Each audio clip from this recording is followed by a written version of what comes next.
Sliding past 82 kilos on the scales now, making some really good gains, especially in that upper body. I want to talk about where I'm going with this, but also why my rolling weight is more important than those random spikes as well. Stay tuned. First of all, let's talk about our random spikes in weight. Whether you're gaining weight, cutting weight, these are things that are just noise. If we weigh ourselves on a regular basis, is the rolling weight across the week, so the average of your week, that is going to make the biggest difference to your trajectory, to your direction, whether we're cutting, trying to lose weight, or whether we're trying to bulk up and get bigger. It is that rolling weight that I am looking for as a coach, not these one-off big spikes up or down.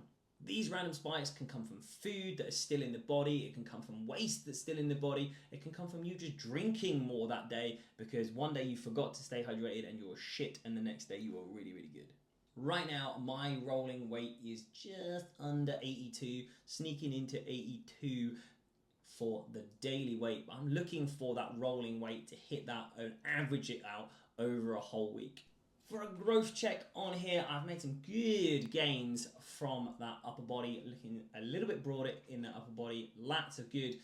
Arms have grown, pecs have grown, delts have grown. Looking to get a little more thickness in those lower lats. But big work areas for me are rear delts, delts in general, to be honest, and arms, even though I've seen that growth. And also pecs as well, because fucking who doesn't want a big chest? Shock for me. Never used to train it that much, so it is going to lag behind big time. My legs, despite basically leaving them alone and giving them one token day, especially quads, like 3 sets a week for quads, they're just alien and they just grow because of squatting shitloads when I was competing in weightlifting. The focus as we go into December, again, you won't be surprised, arms, delts, pecs. I'm going to push this up before Christmas and hopefully hit that 83, maybe 84 with the Christmas weight mark at the end of December. Look for this nice solid rolling weight up in that sort of territory.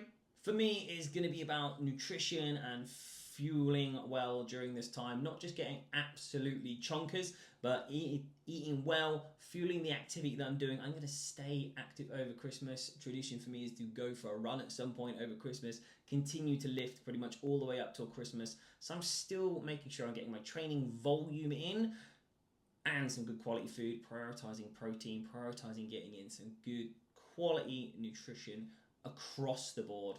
From a running point of view, I'm still hitting some fairly good paces overall for some longer intervals, bringing it down closer to the 4-minute per kilometre mark, and also some kind of broken long intervals down in that sort of direction, probably in that sub 4:20 to 4-minute, not quite as fast as I used to be when I was 20 kilos lighter, and also running 3 days a week. My kind of weekly volume was triple what it is now, maybe more.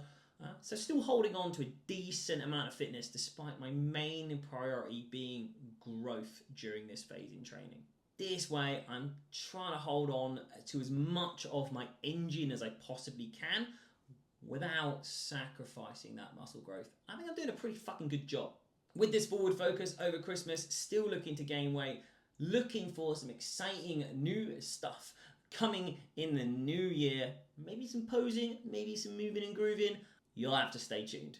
As always, if you want to follow my journey back to the men's model stage, up on stage in a men's model competition, as well as some running along the way, some probably stupid challenge, I think it's pretty cool. Follow me along, like, subscribe, all of that stuff. And we'll see you next time on Caffeine, Kilos and Kilometres. Peace.